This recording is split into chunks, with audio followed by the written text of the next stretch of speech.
We now proceed towards the second and the last panel discussion for the day.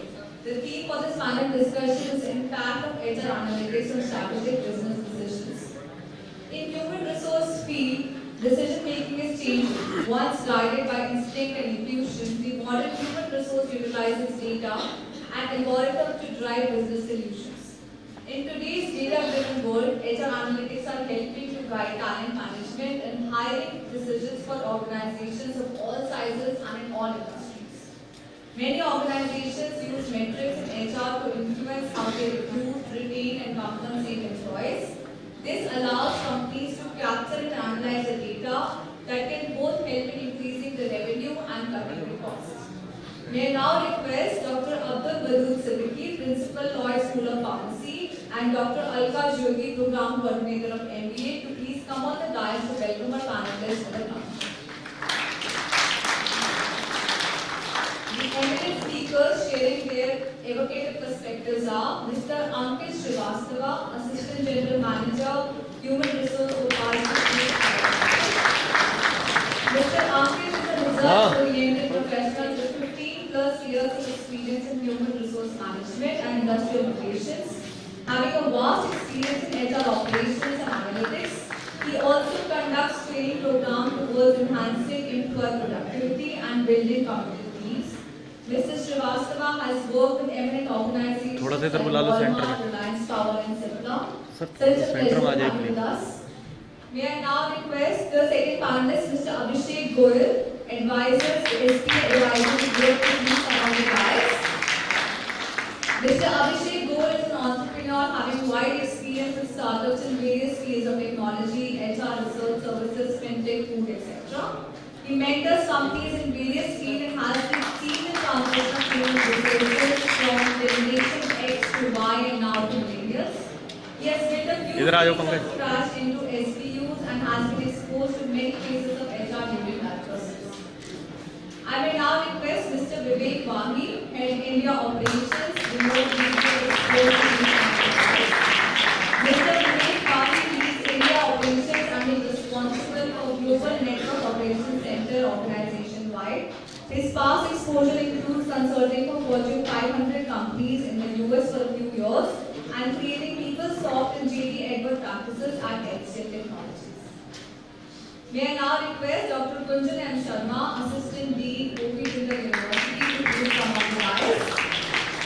Mr. Gunjan Sharma has more than a decade experience in academics. He is certified professional of predictive and descriptive analytics from IBM. Also, he has a professional certificate from Goyal University of Pennsylvania on people analytics from IIM Rati and on HR analytics and expert level certificates. Sir, it's a pleasure to have you with us. May I now request Ms. Rati Batra, founder your HR please. Diligently working and crashing with glass ceiling in the corporate world every day. She has worked with some leading brands like Rocket Internet and Make My Trip. Based on her prior experience of working with startups, she identified the latent need for HR strategists specifically focused on startups and SMEs, and consequently your HR was born. May I now request Ms. Shewta, Chief Innovator, Quadra Transformation Solutions, to please join us. Shewta works at C-Score and board levels to facilitate team leadership success and enable top alignment. Shewta is the co-founder of Quadra Transformation Solutions, specializing in neuro-accelerated change and learning interventions based on over 15 years of deep research into human mind, memory, and behavior. A career spanning 20 years has allowed Shewta to create a powerful combination of applied expertise, deep research, and leadership experience. May I now request Ms. Neetu, Kamra, IBM Connect, Lloyd Business School, to please join us.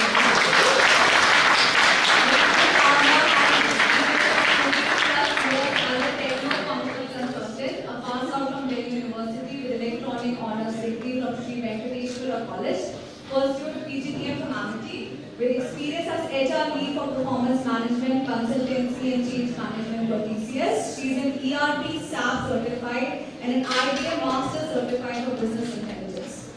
I welcome you all on the dais once again. Over to Neetu now for the moderation. very good afternoon to one and all.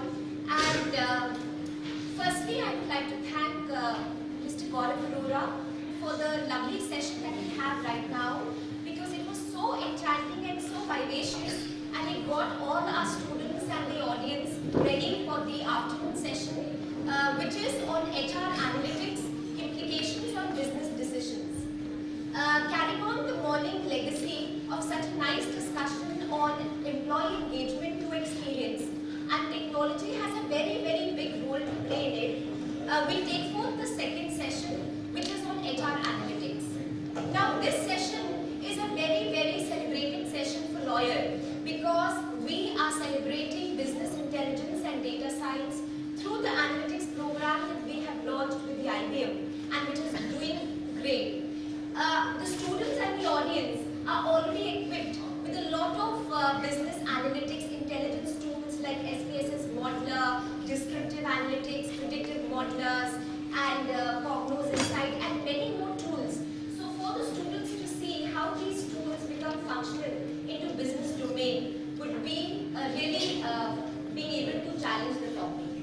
So keeping the agenda for this session today, we try to keep it as a 40 to 45 sessions where the dignitaries on the stage will be addressing their interfaces with technology and HR analytics in their domains, and a 10-minute to the audience to address the questions.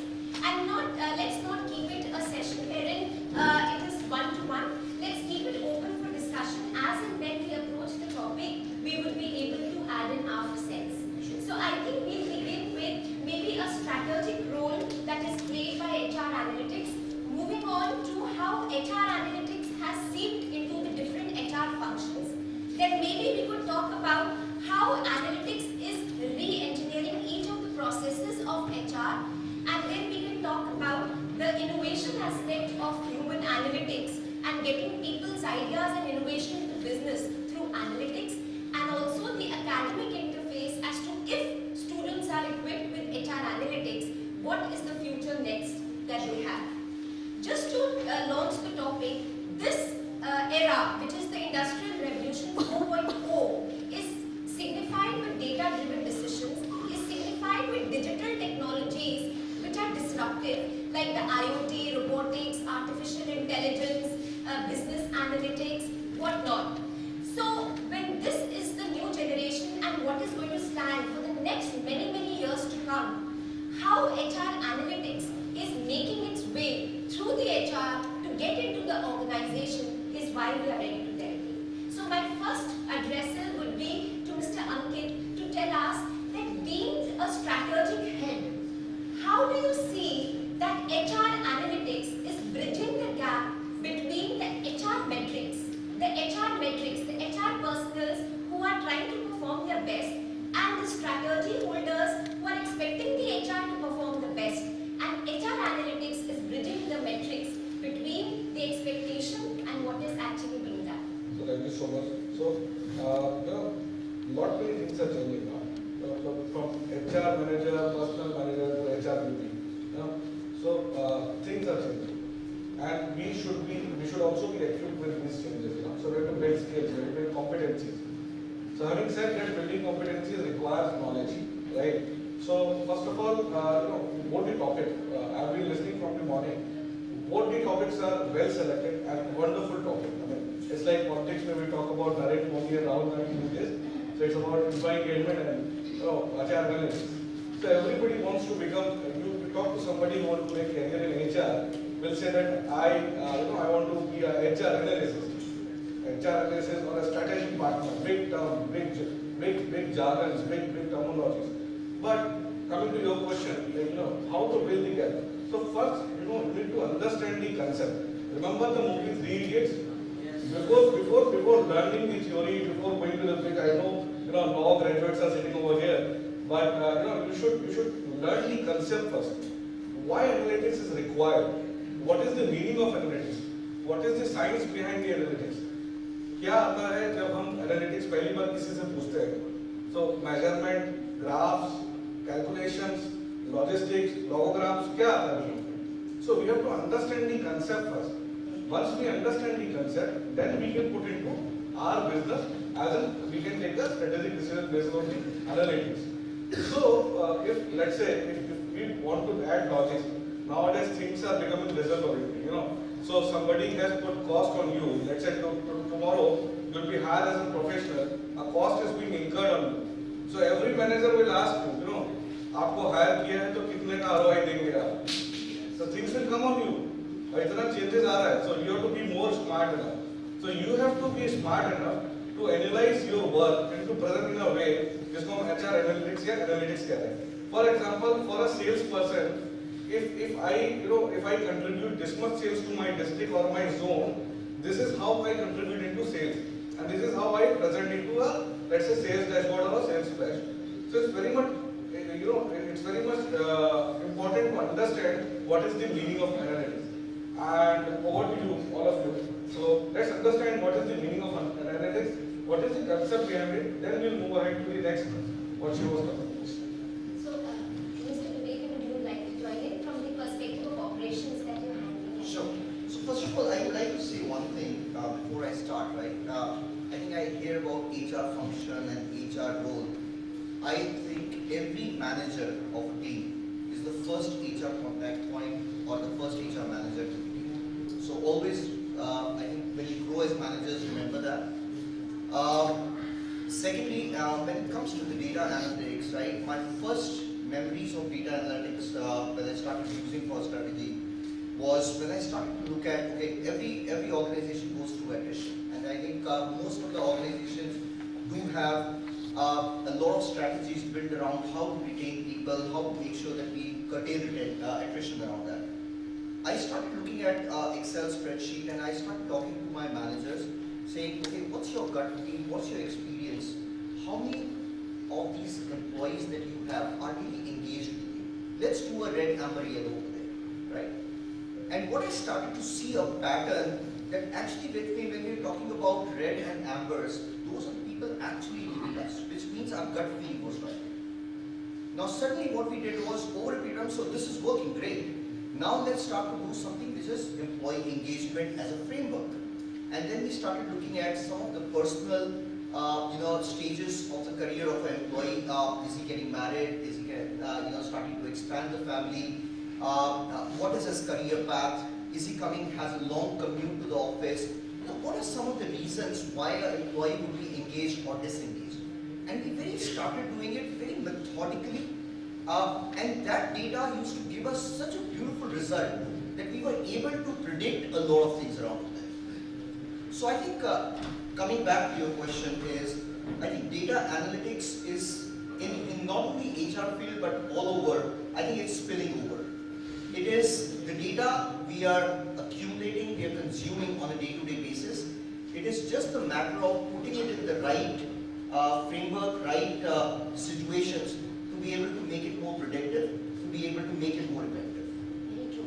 So, Mr. Vivek, open a plethora of activity like HR has become a crystal ball, which can actually predict what is the kind of people problems that are anticipated, and we could have resolutionary solutions. Moving on to it, maybe Mr. Abhishek, you could address, because you have just undertaken a project also onto artificial intelligence in recruitment. So if you could highlight as to how HR analytics has been used for especially recruitment process of HR. Thank you. See, the problem of the data analytics is the quality of data. You can analyze the data, but the quality is not good. What to do with it? So about 4 years back, there was a startup called Velocity, and we were working on this problem that how we can better the recruitment process so that the attrition problem can be checked. So if your recruitment is good and is kind of automated where the human intervention is less,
and not to sit on a desk for even 1 hour.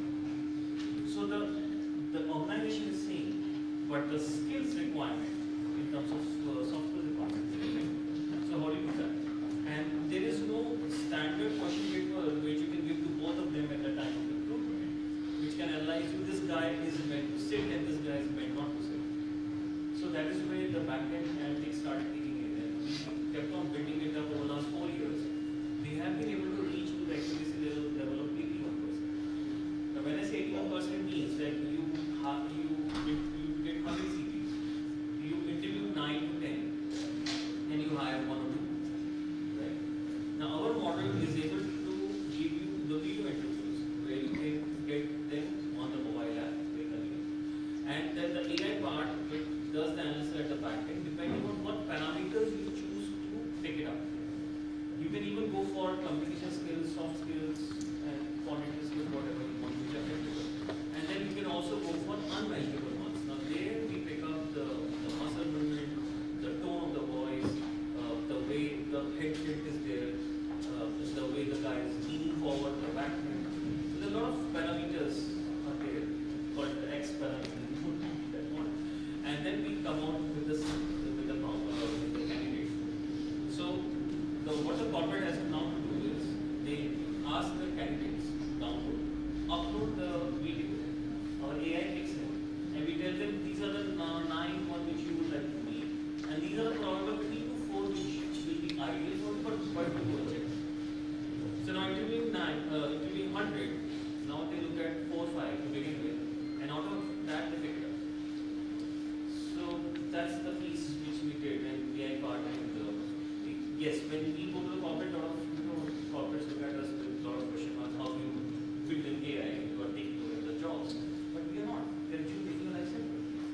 So like we use ERP for the environment. You can also use it for Abhishek, it is interesting when you say that this one. Vijay, he's my HR manager.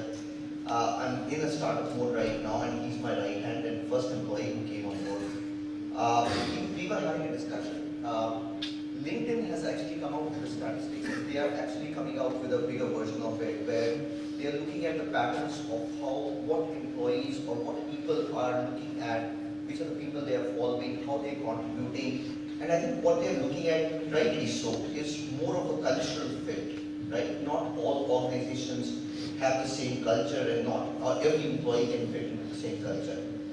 And we got actually into a discussion over there, and I said, and Abhishek, you touched upon it, the X factor is very, very important, right? There has to be, it just cannot be just AI or just machine language that can be dependent on. So the second part is, I think there is the X factor, as Abhishek says it, and the third part is the moldability of the person as well.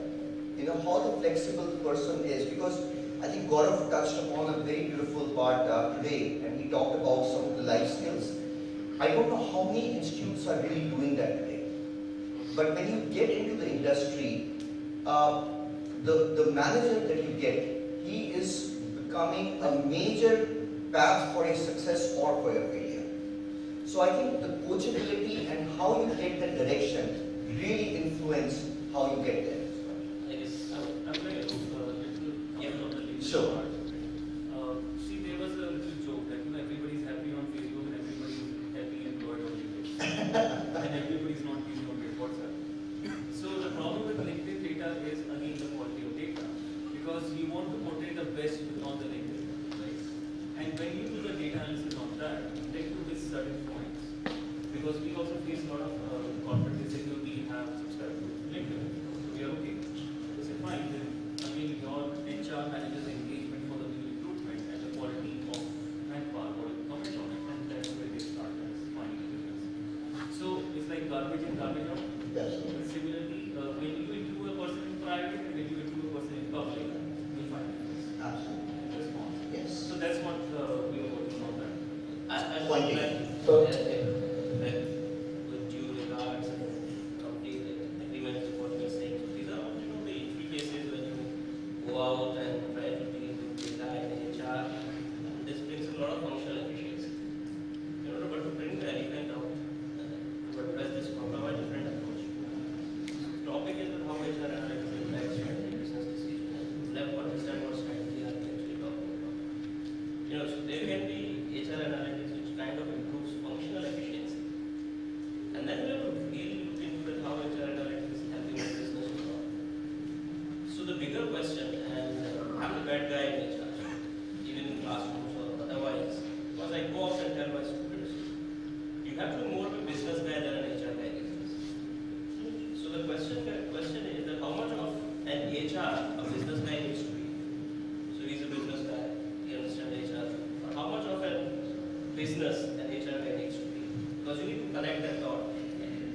strategy that we're talking about, be it sustainability or be it innovation, as you were mentioning, company like 3M, company like Wadood, they have their strategic objectives, but how you link it back to the HR outcomes is where the difficult part is.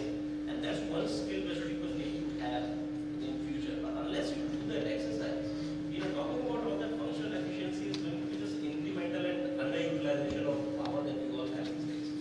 So we are happy and all said and done. We talk about HUL using artificial intelligence. We talk about a lot of companies doing compensation, performance, and creation, and all that sort. But then there are only few who have been successfully related their HR outcomes to the business outcomes.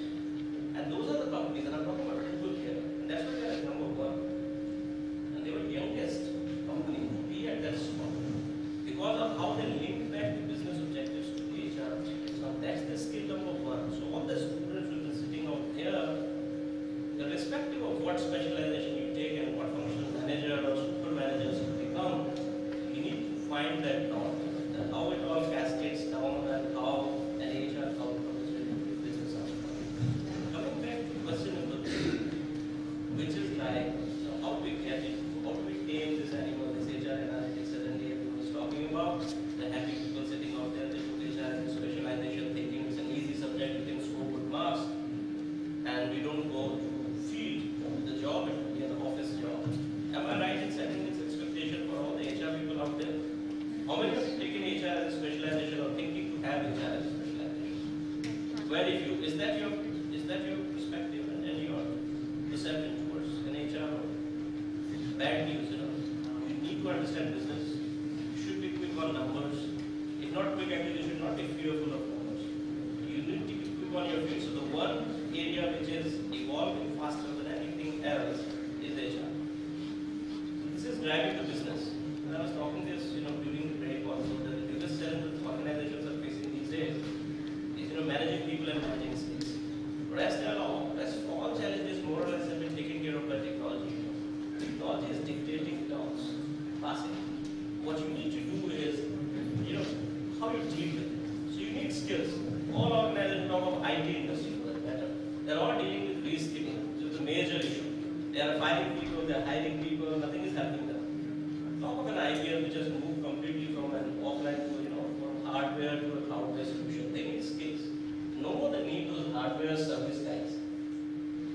So HR is evolving like any other business function, and it is really driving the business. So we need to really understand that how is it doing so, and how the students and the part of the future workforce are going to leverage that. So open to everyone, and maybe I would like to add more. I don't know what the other input.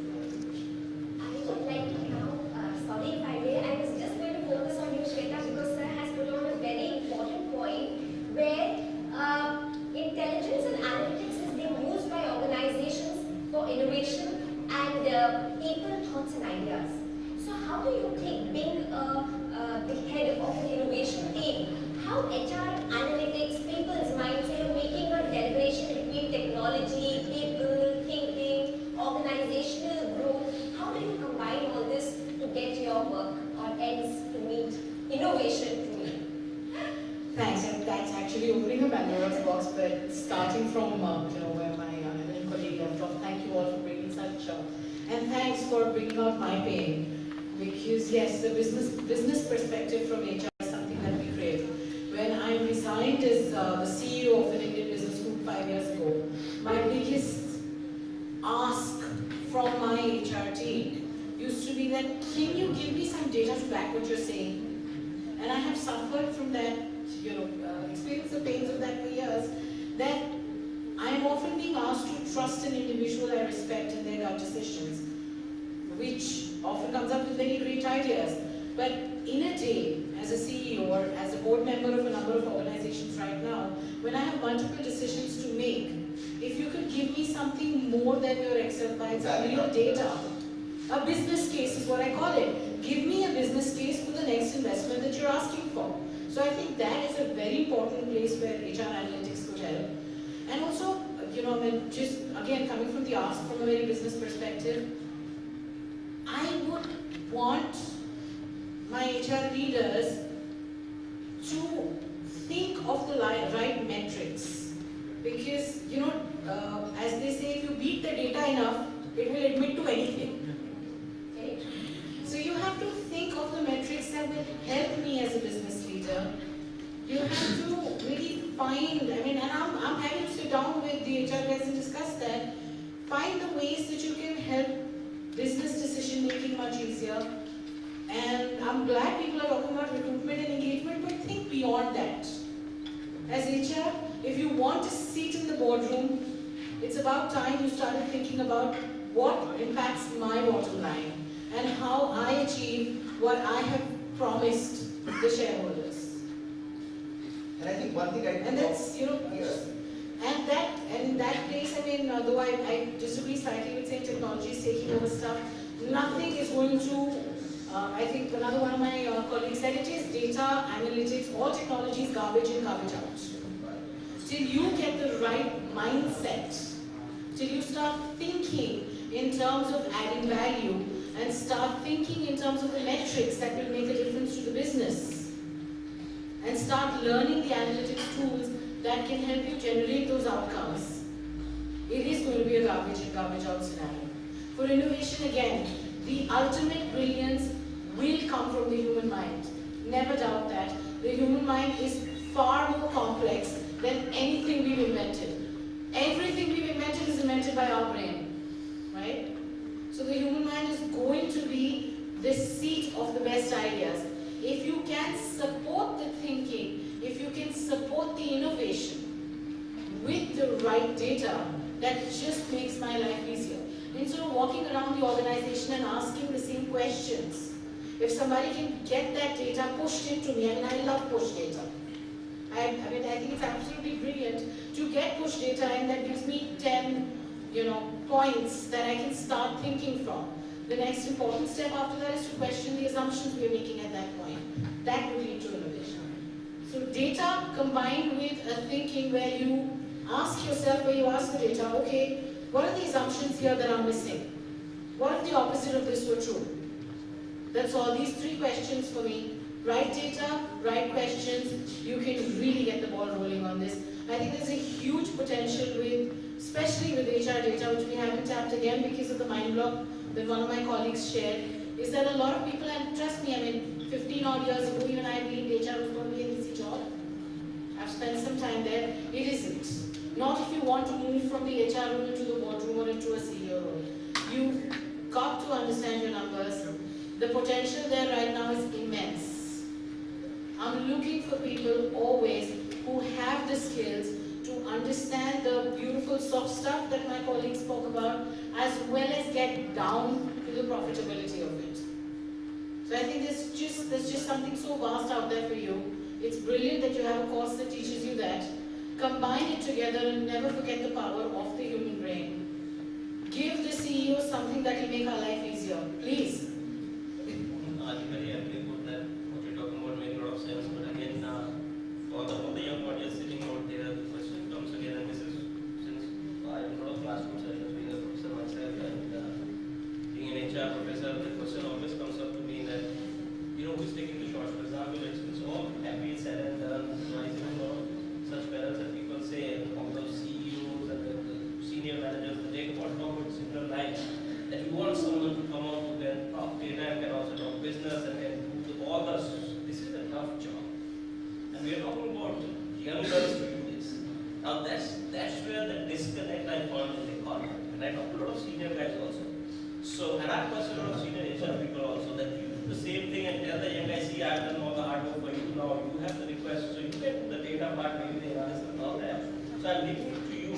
Why don't you build a good story around it?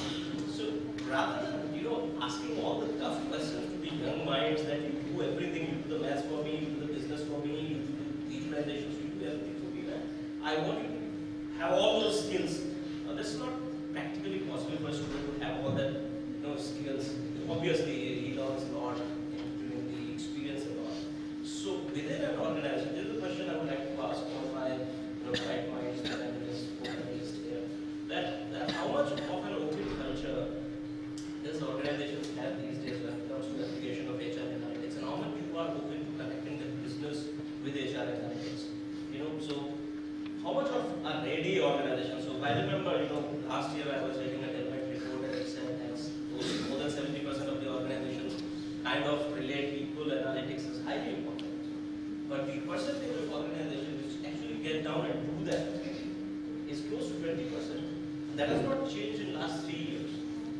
Right? So I see a vast difference between how many of people actually talk the walk. And that's what the challenge is. And so that's the question. So I agree to what you say, but every organization now thinks about building competencies and having productivity. So every organization nowadays is chasing behind for profit. You said bottom line. So business stakeholders always talk about bottom line. What is the HR contribution? Why this HR person is there into the system? What is the ROI this HR person is going to give me? Let me give you a life skill example. Let me share a life skill example. So for a trainer, earlier the KRAs was what is the coverage, what quality the training is. Now the KRAs change. Now it is what is the impact. Let's say there is a training on a road safety. So are the cases decreased? That is the data we have to analyze. There is a training on ER cases. There is a training on PF. Are the queries on PF decreased? Then I am a successful trainer. Rather than talking on coverage, that I have covered a lot, I have covered 1,000 or whatever. Yeah, moving from efficiency to. So it's adding value to the data, and it's how you represent that. That itself is a skill. Lot many universities, lot many big corporates, they are offering these courses in HR analytics. So it's not, we cannot tell this right now on this forum that how you can use SPSS or how you can use W or this requires a skill also. But you need to understand that the data or the work which you are doing, the contribution as an employee you are giving, whether that is adding value to the organization or not. That you need to understand. The corporate culture always moves top to down. But I've seen that in customer companies, there was a large group, I won't name the group, and it's an owner-driven group. It's more than 2,000 group. So I was trying to introduce the analytics part into it because the data analytics part internally can also help you with the customer as well as for the HR. And I identified a guy, made him sit in front of the owner. I was taking the interview in front of the owner.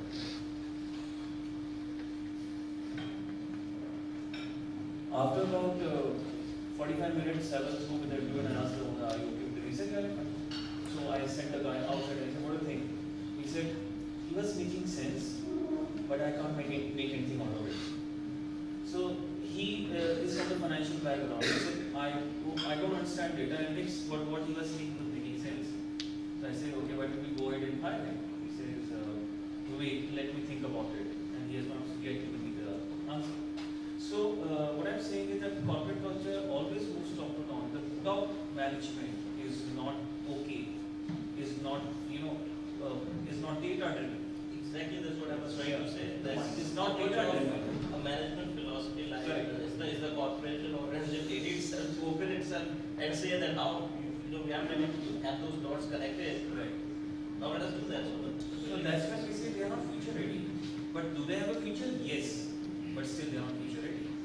So that is the fine line which we need to define. So when you go to a corporate as students, you need to find out what's the corporate culture when you talk to down. And accordingly, whether you will be analyzed as a data or you will be analyzed as a human being, it all depends.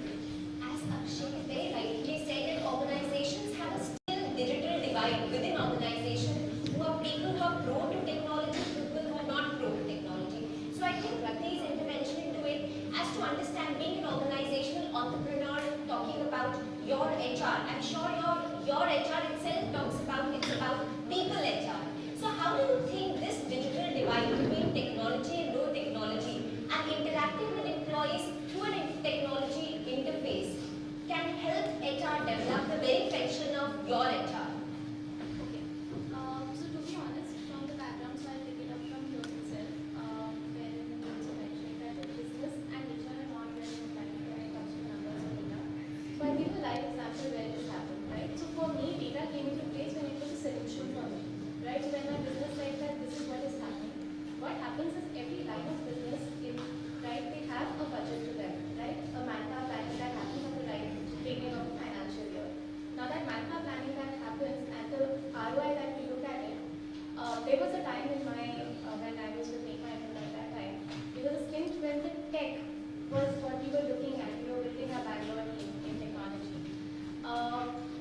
attrition was very high, one.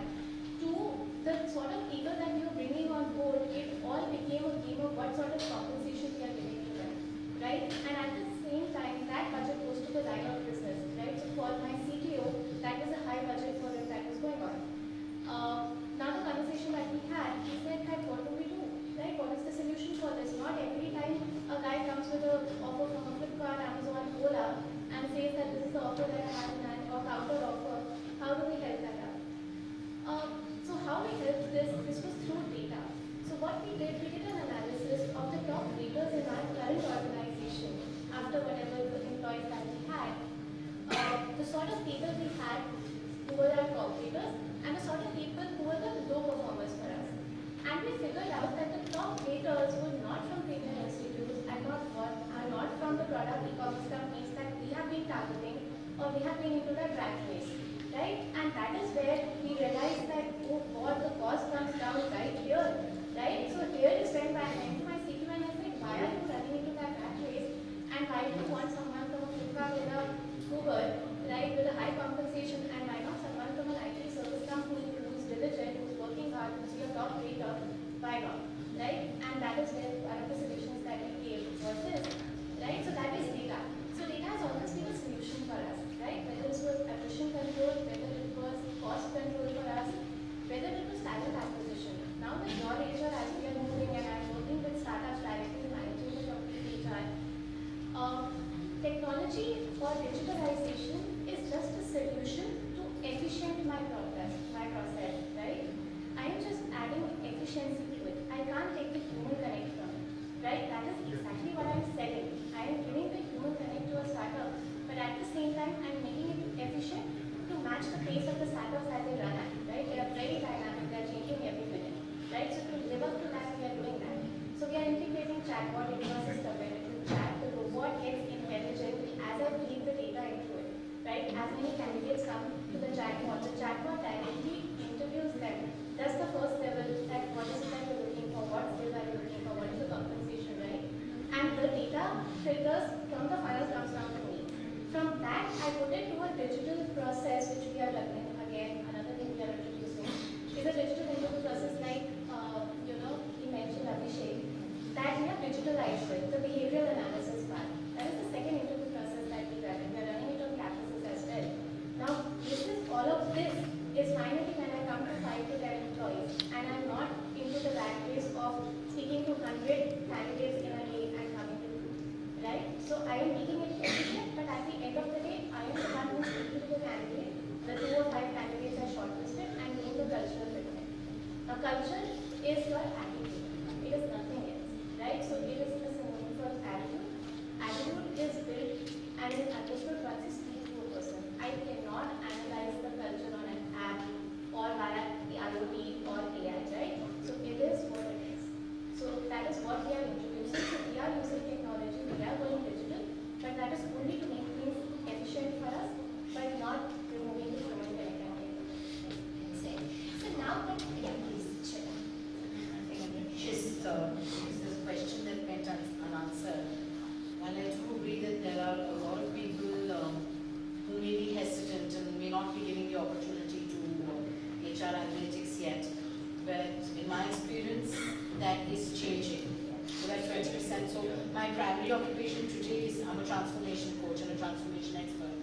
And the difference that I have seen as an external person who goes in and asks organizations to transform, and I think this is an important input, is in the language that you use. So I first also said, make a business case. So when you're saying that, yes, we may not be as leaders, I know I've done the same mistakes. We do not always give HR the budgets they need for something like this. We do not always give HR or people analytics the budgets it needs for something like this. But again, if you make a business case for it, which again analytics will help you do, and you come and talk to me as a leader in my language, then you will, as HR leaders, get the budget. Because even when I go in as a transformation expert, I'm selling something extremely soft. But the fact that I can talk numbers, just that simple difference. That instead of talking, I'm selling change management for, I would say, consulting to organizations.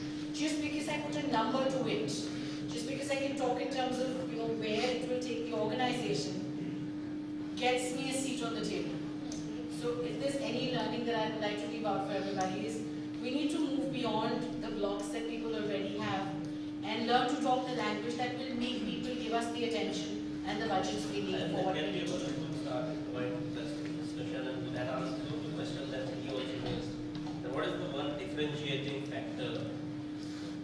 And that can be the one. So I've seen a lot of people, even when they talk during the interviews or when they come on the dais or in the classroom also, the kind of questions is you can talk your function or you can make a business case out of it and then relate it.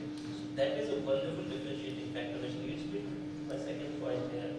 That this is fine, this is fantastic, works for everybody, works for the business guys, works for the HR guys, right?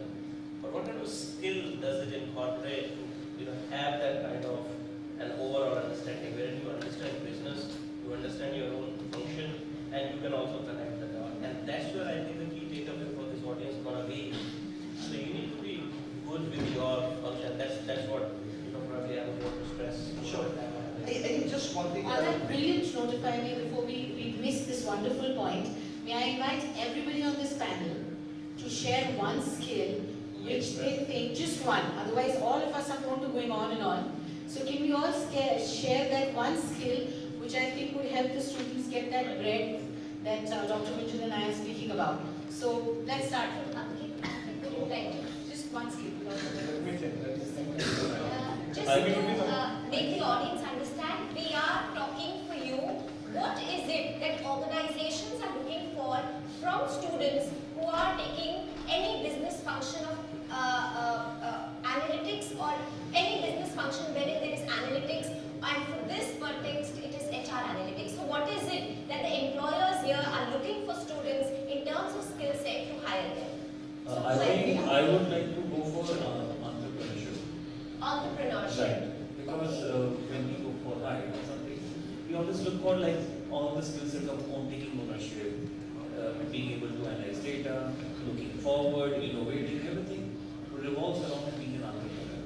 And being an entrepreneur doesn't mean that you just have your own startup. You can be an employee and still an entrepreneur. So all the CEOs or the top management of the company, they become the top management because they are entrepreneurs in their own respect. Very rightly said. Adding to this point, my advice is to have a skill called innovation. So you need to be an innovator. And HR analytics plays a very important role, I'm sure. Sure.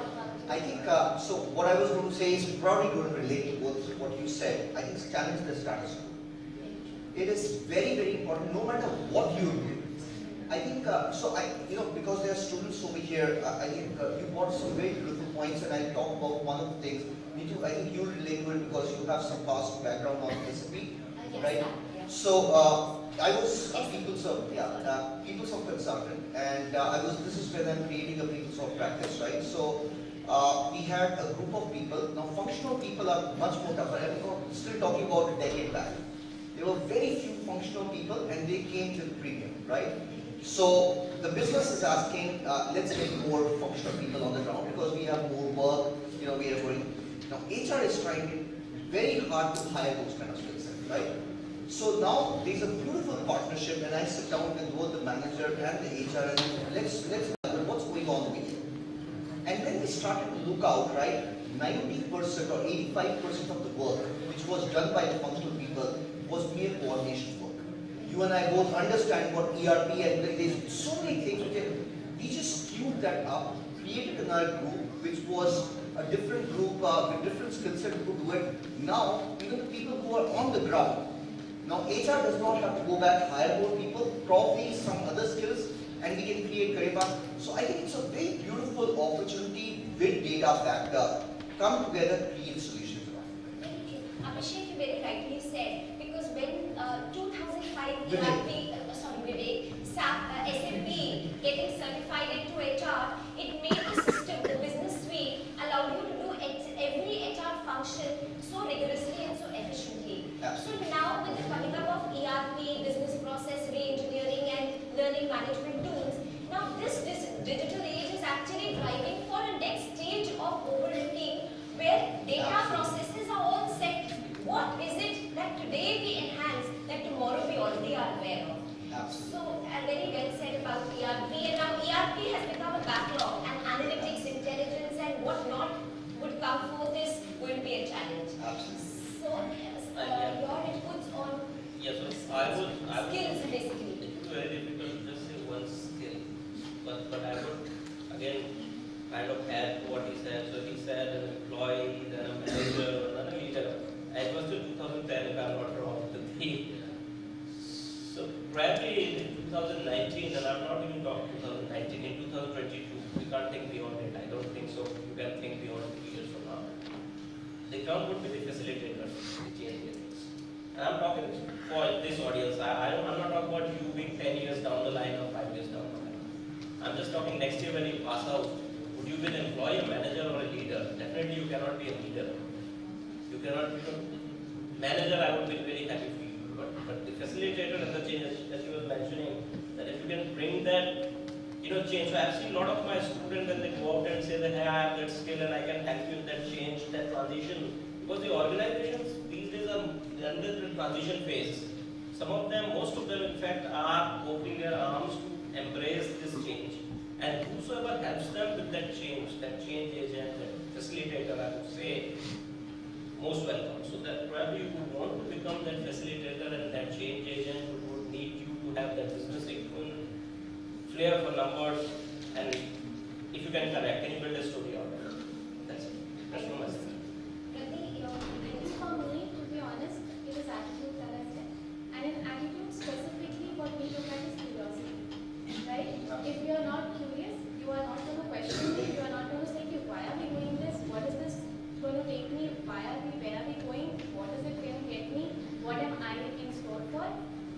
The ball is out there. So, we have been interviewing candidates, employees, students. For students, I'm, speaking from all my entrepreneur colleagues, it is just curiosity. If you are not curious to learn, to grow, that hunger that comes, next time, right? If that is not there, the ball drops down and we're out. And so it is curiosity for me. Shweta, to your You started it. I started it, which is why all of my points are made now. But before I ask mine again, coming from more of a brain science perspective and to check if any of it is gone in anywhere. So you're all going to tell me what each of my colleagues said before I said.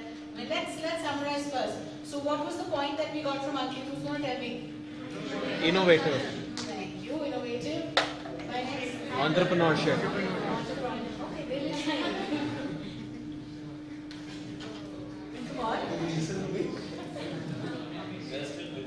I think the problem comes with the LBS, lots of last benches. No, last bench. I was the last bencher. so But guys, my next colleague, come on. What was his point? Now, I think you are some of them the right one. Just say it more loudly, no? Challenging the status quo. Challenge the status quo. Thank you. That's a brilliant one. Which is the Facilitator. a facilitator and a change agent. Okay, we're summarizing well, huh? No, but honestly, picked up all the brilliant points. She took mine. Curiosity is going to be very important. I might say is have a broader perspective, know more than your function.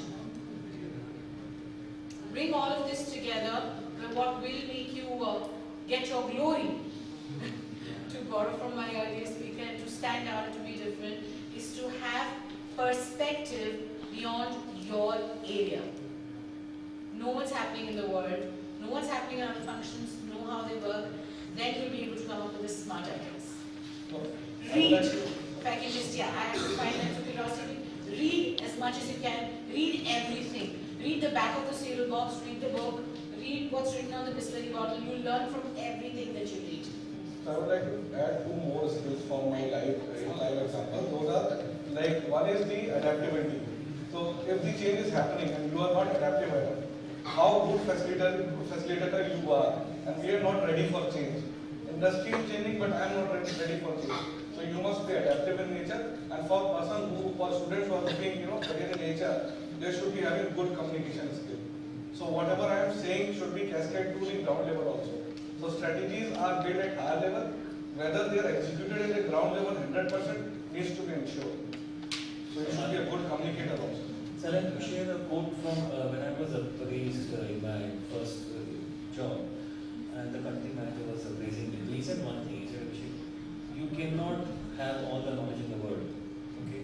You always have people who are vertical experts, who are experts in their own fields. So when you come to my stage, all you need to do is manage them well. Business side is still I can take care, but that skill I cannot have. So that means, and then I questioned everyone, that means you're doing more of an HR than a CEO job. He said, yes, I'm more of an HR now than a CEO because I'm managing those skills. So as she rightly said, if you come with a business case, you are more of you are okay, you're friends with data. There is no stopping to go there. I just wanted to sum up saying that from an HR perspective, we need to understand that it is all about the attitude. At the end of the day, all the lingos that we use or the adjectives that we use, they were your attitude, right? Any employer sitting over here, if I give a situation of having a difficult employee, but and a difficult employee as an attitude is difficult, but is brilliant in his work, right? As compared to someone who has a super attitude to learn, is curious, but is an average taker. Most of the employers will pick the average one because the attitude is right. I don't have the time, patience, energy to go and work with someone who's, a difficult person to work with. So it is your attitude, and you guys are freshers, right? We are looking at the right attitude.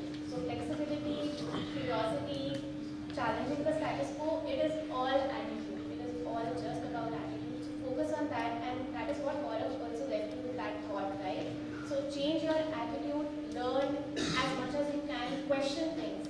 Once you question, you will realize that you are getting answers to it. Even if you're not, there's no right or wrong answer, it is just your attitude of question. I would just sum up by saying that probably that's the last of my side is that you need to be an HR person when it comes to your heart and a business guy when it comes to your mind. That's what you want. And you figure out why I said this, you go to mind, what is heart, what is mind. So a last minute by every delegate on the stage. Last liner for HR analytics and future in business decisions. So HR analytics for all of us is not a rocket science, it's just a competency. You have to learn that competency and you have to move ahead. And I see lots of worriedness on the faces of youth, when it comes to man versus technology. Seeing things are changing, whether machines will, future of HR is machine, so nothing is going to change. Only the attitude we have to develop, that we have to change. So we human beings will manage the technology and nothing is going to change, I'm sure. Rightfully said. I think be friends with data, be analytical in your thought process. HR will anyway do course will tell you the soft skill part and all that part. But if you can also inculcate the data part into it, then you can really do wonders. I think most of the people, a lot of people are doing it knowingly, unknowingly, immature forms of data analytics. Some who are not doing it will not make it, is what I would say. Rati and I actually were having a conversation in the morning, and I quickly told her, I said, I have not used a single consultant since the time I've started this company. And I don't want to be doing it because most of the consultants are not transforming themselves. And by what Rati is doing, right, is really, bringing the data analytics into it, and she's reshaping that particular segment of the market. Because right now it's a lot of job portals to do exactly what the consultants would do. And I told this to Vijay, I said we're not going to be doing it, and we hired most of the people ourselves. But that's where I think the analysis is where the new beginning is. I think I would sum up by saying there are exciting times ahead for HR professionals specifically. And let's talk about Industry 4.0. Come on, how can we miss that? That was there. So what I would want to just suggest is don't be a static water, but probably we want to have that rolling stone that never gathers moss. So let your spirits be free, get out of the cage, learn all that business analytics number is nothing. I'm an English literature honors graduate, an HR background student.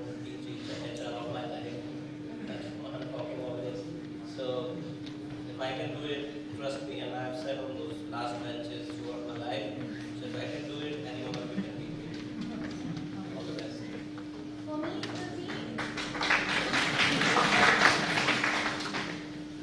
For me, data will always be a solution, and it speaks for me, right?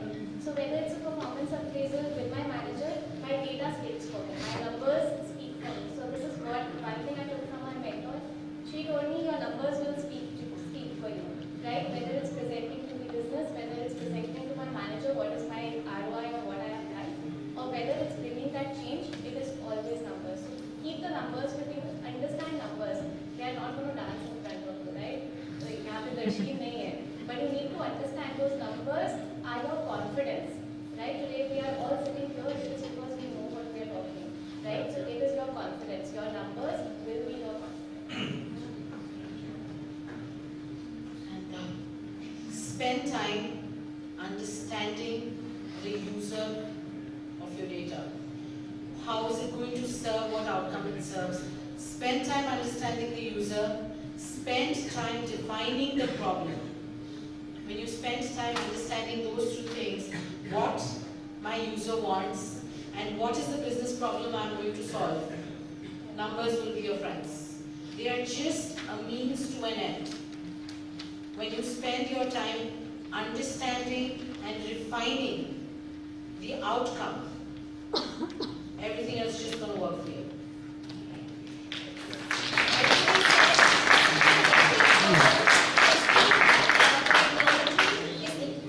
Technology is leading to analytics. Analytics is leading to knowledge because people are sharing and driving data, meaning out of data, and knowledge is leading to learning.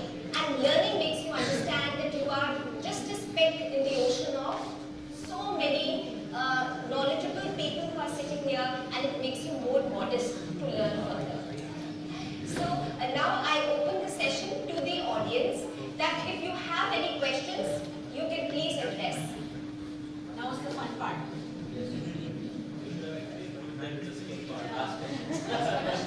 No, because I asked you questions.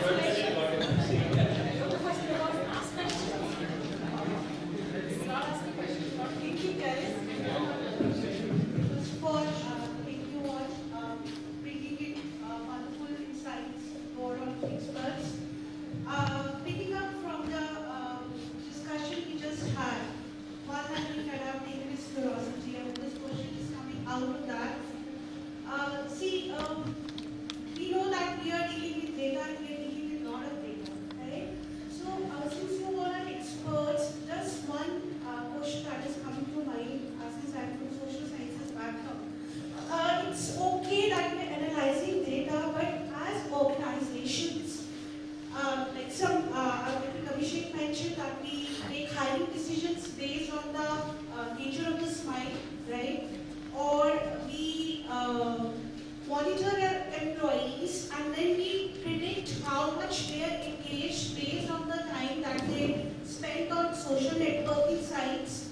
So I just wanted to know, like, as employers or as organizations and as people who are representing HR, are we considering the ethical part also?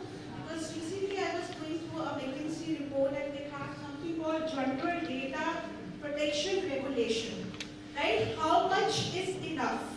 So I just wanted you to, if you can just give in your insights into this perspective, and and when I'm speaking, I'm not against data, it's just out of curiosity that I'm asking. So thank you. So you're talking about GDPR, right? Right. I see how much, how we are sourcing it and how much is enough. Like, how can we, we are making decisions based on whether the employee will go for the remedial action or because we have the data to substantiate that he or she is spending 4 hours on a social networking site or an app. So, isn't it invasion of privacy, or how much is enough when we are extracting the data? What part is ethical?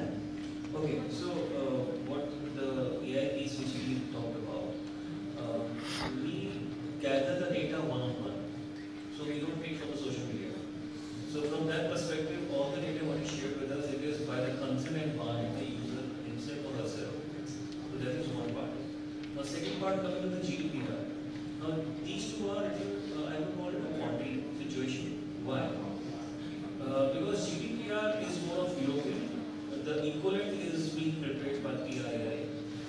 Fortunately, I've been working with the EY cybersecurity cell to address that part in India. And as he rightly said, let's look at what is the process. In GDPR, when you handle the data of the client, somebody, you need to keep it confidential, whatever it is. Now, how much you are carrying, that is depending on the company or the social media you are. That an employee cannot govern. An employee can only handle data whatever he or she receives. So let's be different. So if the Facebook is collecting or Google is collecting all your data, that's Google policy, not the employee. Now once the data is collected, what do you do with that? That is what the GDPR talks about. Now there we have come out with a tech solution where the data which resides in the PC or the laptop anyway cannot be handled or mishandled, I would say, and cannot be leaked out in any manner. Those solutions we have just come out with solutions, and we are working towards commercializing it in the next 1 year. Now coming back to this, how much is enough? If you ask me, it will totally be a corporate policy. How much is enough? And I think each individual will have to draw their personal lines. That's when they said, Mr. Gaurav said, be courageous.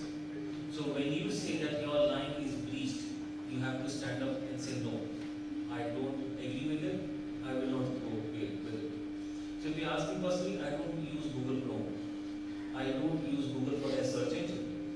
I use Tor as an engine.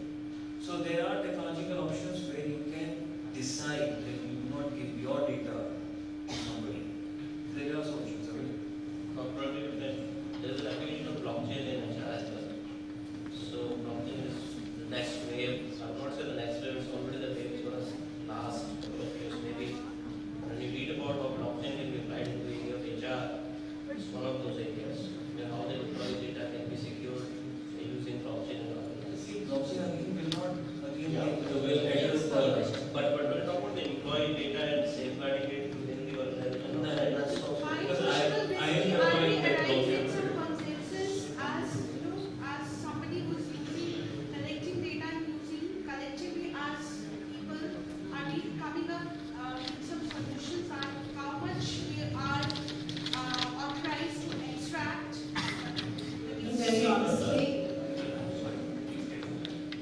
like he said, it's often individual call that there is, again talking about HR analytics, let us first understand that there is enough data within organizations which is not getting utilized yet. So we are not even at the first step of everything that we can do with the data that is available to us. We don't even, these things are more fun to talk about, which is why people write about them more. We don't even need to get to people's personal data yet. To use the HR analytics, we don't even need to see what they're doing on Facebook. There's enough internal data that first has to be tapped. That's one thing. The second thing is we do have a lot of dialogue on privacy, and I'm in fact a huge believer in not getting out there because the metrics can be very misleading. So on one hand, while yes, I am hoping that there will be stronger laws and you will not really get into people's personal data space because there's enough that you can do without getting there. We as individuals have to be aware that we are public people. When I'm sitting on this stage, if I pick my nose, you can see me. That's what the internet is like. Everything that you're doing out there is like picking your nose on stage. Somebody can see it. You have to be careful of the online persona that you are, of the online persona that you have, and be careful of that will just help you become a more balanced individual. There are ways that you can cleanse your digital footprint, and I would normally advise people in high profile, I hire someone to do that for me. You can do it on your own. Please cleaning up your digital footprint. You don't want something from 10, 20 years ago coming back to haunt you. And please be very aware that everything, especially with smartphones and everything that accesses your data, people talk about Google a lot because it's the bad guy. No, even Facebook is. You will not believe the amount of data that Apple collects. So everybody is collecting data.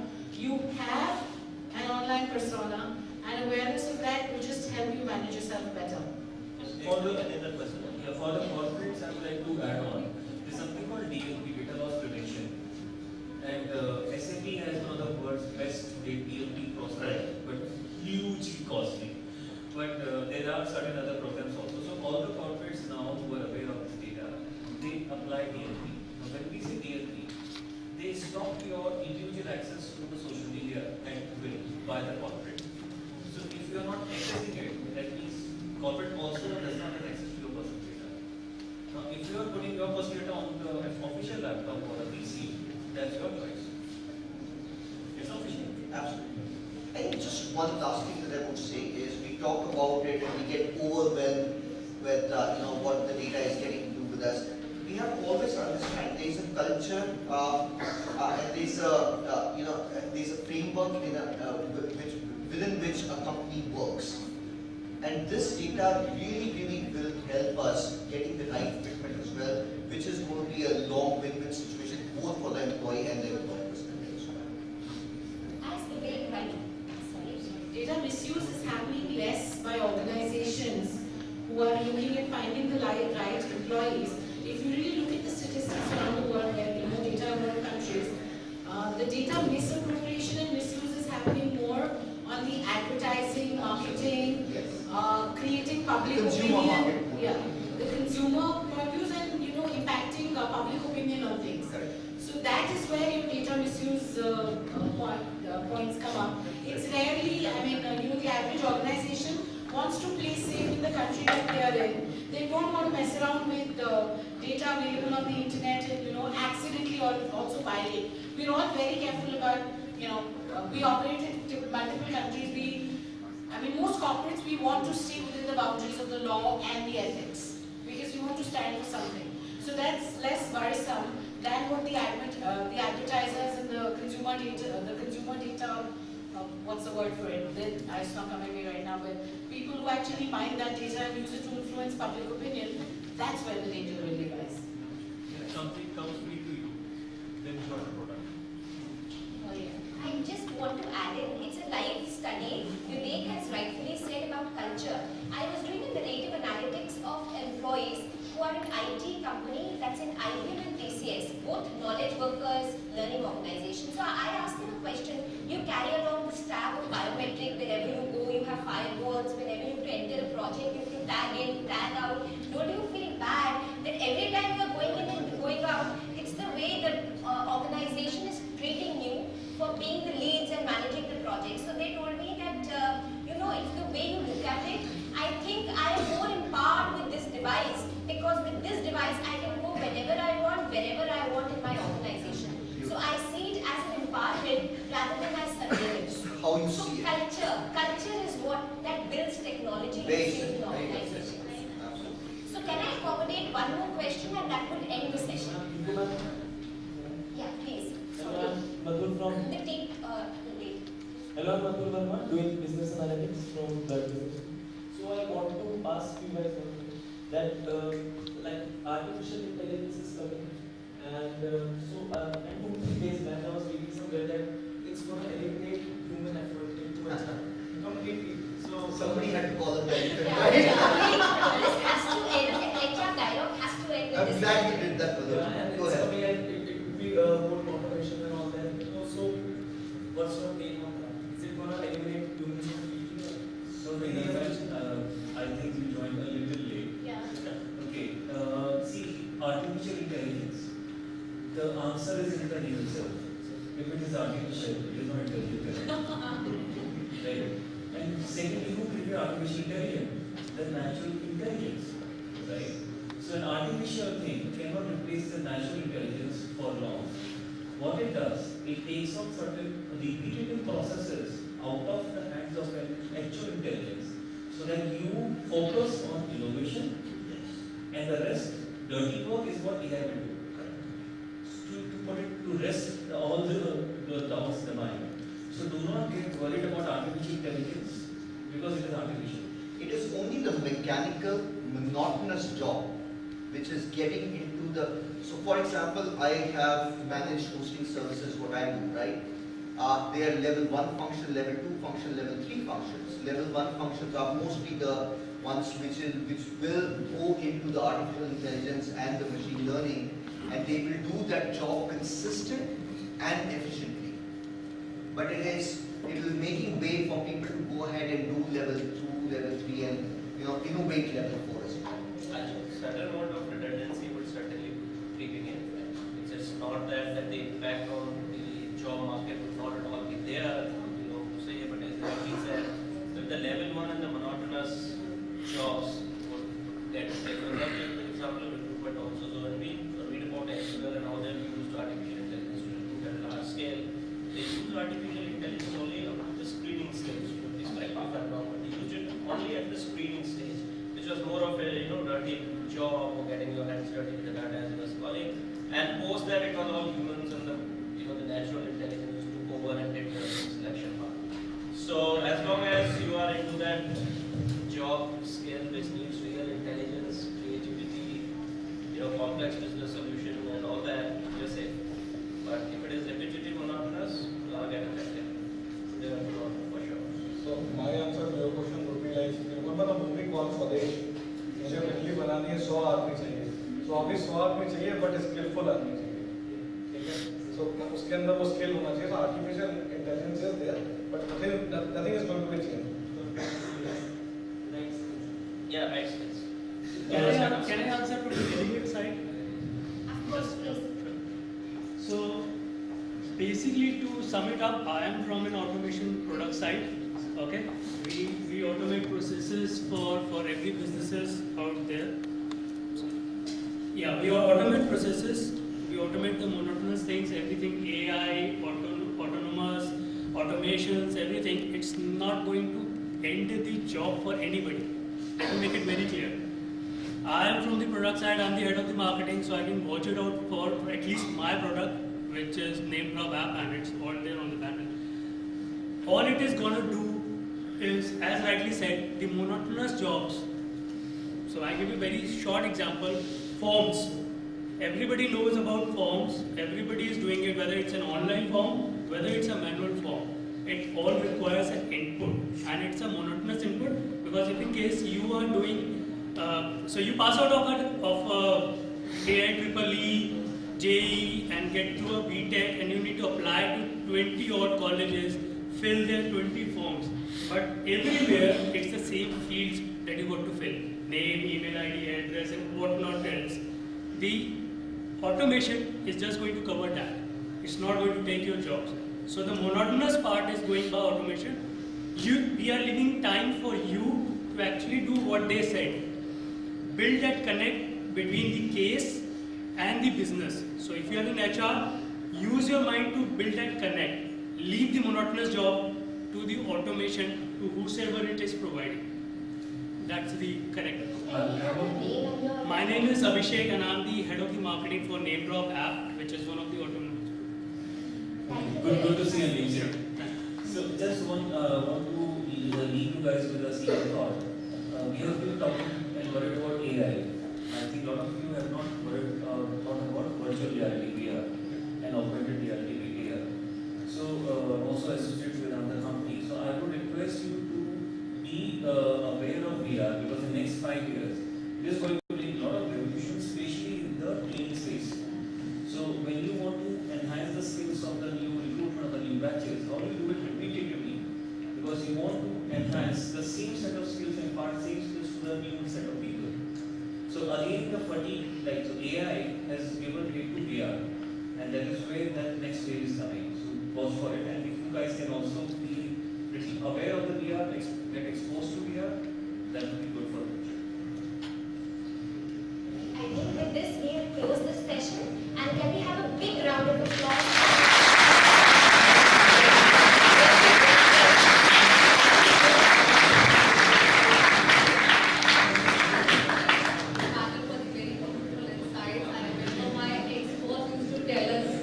Only God we believe, rest all of you get me the data. So that is the power that data has, and it's the data and data analytics is actually a tool which is going to help us make better decisions. It's not like it's going to replace human from the human decisions. So nobody can do that. Now I would like to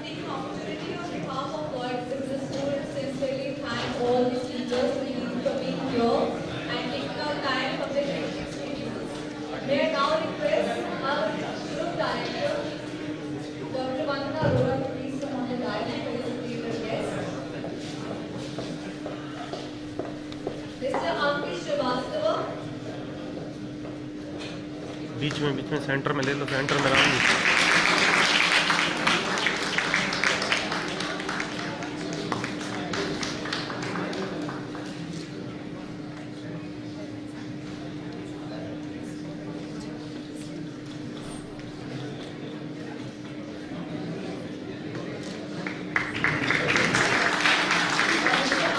Goyal. I know you're all waiting for the class, but when you ask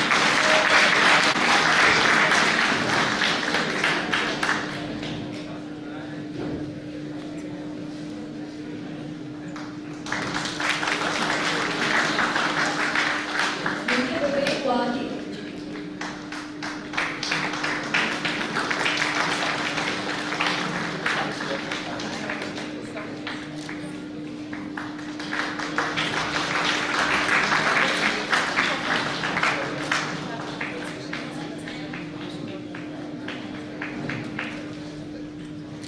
Dr. Gunjan and Sharma.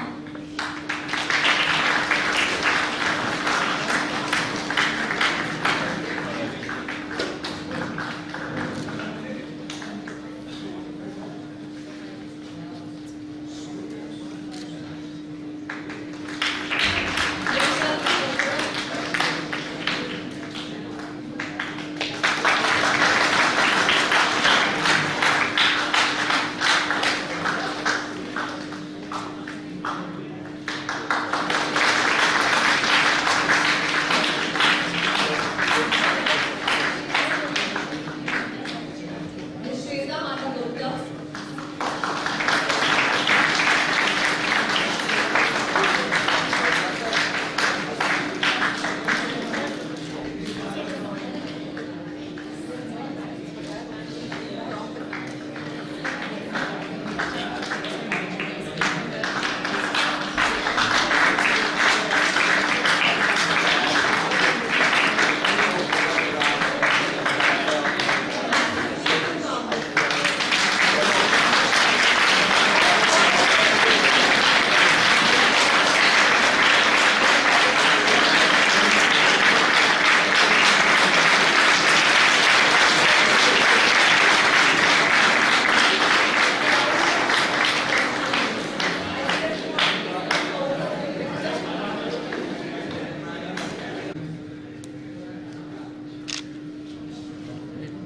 दो तीन कर दो।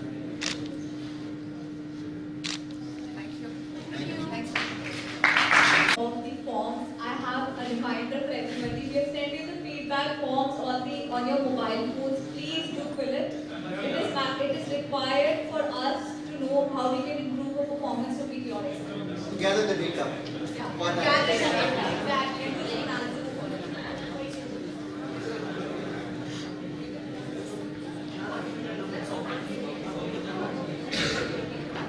For maximum deliberation, Lloyd Business School organized an essay competition to understand the perspective of students about the future of human resources.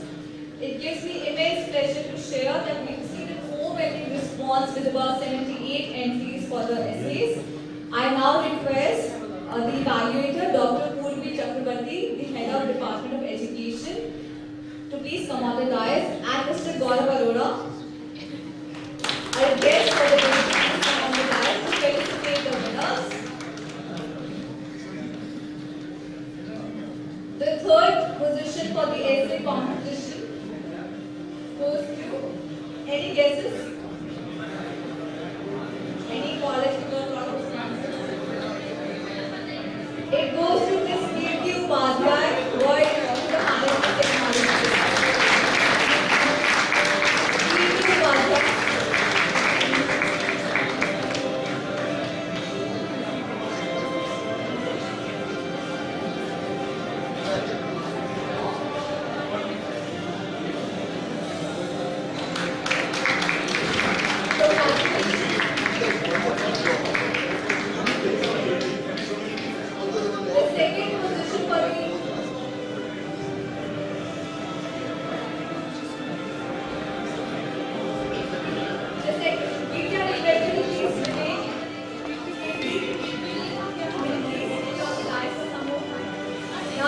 second position is secured by Ms. Sakshi Garg, Lloyd and the management manager.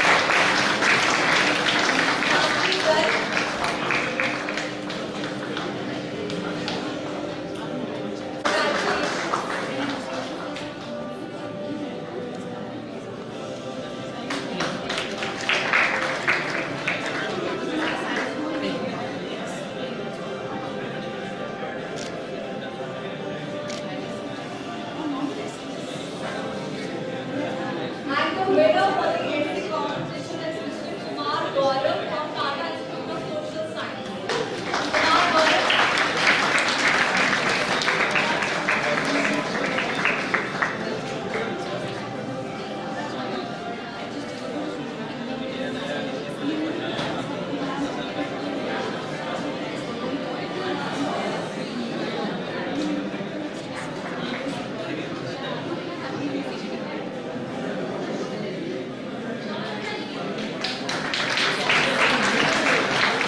And later for lunch with the guest. Signing off. Thank you.